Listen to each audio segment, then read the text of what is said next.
Hi, everyone.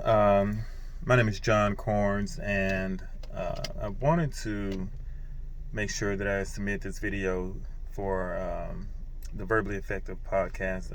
Ina's a good friend of mine, and I know the efforts that she's trying to do in the community to bring about a new voice, a much needed voice in the community. I love the platform that she has. So I wanted to make sure that I weigh in on the topic of justice and social justice here in America, what's needed. Someone on Facebook asked me, um, what does Black Lives Matter mean? And simply put, um, it means that a black life is is nurtured, is taken care of, is treated just as valuable as another life. Simply put. Um, but if you break all of that down, that means that every life on this earth, and in particular in America, should be treated a certain way. One of my notions is that God gave us each life to live, and He didn't put anything on this earth, not even the plants, uh, uh, other animals, insects. He didn't put anything on this earth without the will to self survive. So that includes us as humans and includes black people as well. Um, we have a right to survive just like the plants, just like insects, just like animals, and just like other people. We have the right to survive. Um, and everyone should be respectful and acknowledge that. We have the right to be treated a certain way. We have the right to live a certain way. Um, and if not, those who do wrong or harm against that notion should be punished just like anyone else. Simply put. Um, and it's ironic. I'm actually in my car, and Michael Jackson's song "Man in the Mirror" just went off.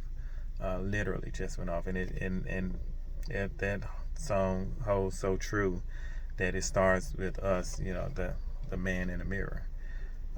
We all have to self-reflect and look at what we're doing. How are we contributing to um, positivity on this earth, or are we negatively contributing?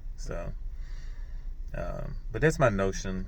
There are so many different phases of Black Lives Matter, and why.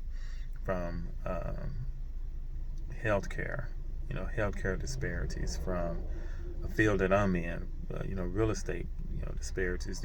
One of the fastest ways to build wealth is through real estate. And, here in Memphis, Tennessee, where I'm located, over 50% of the people who live here rent. Now, this is a majority minority city, 64 65% black, and the overwhelming percentage of those people rent.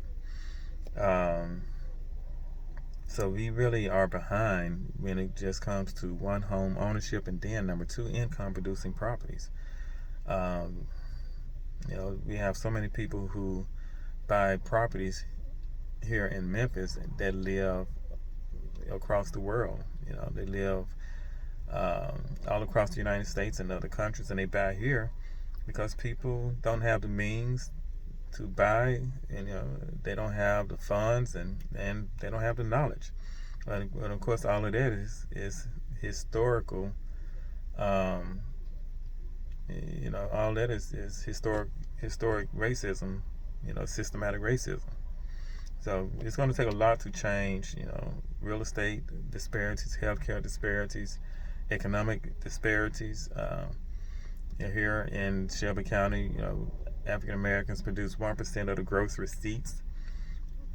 That doesn't mean that we're only 1% as smart as anyone else, because we're all of the same human race, of the same intelligence. We just have more pigmentation in our skin. That's it. Um, but again, shout out to Ina and her team, Sanai, everyone.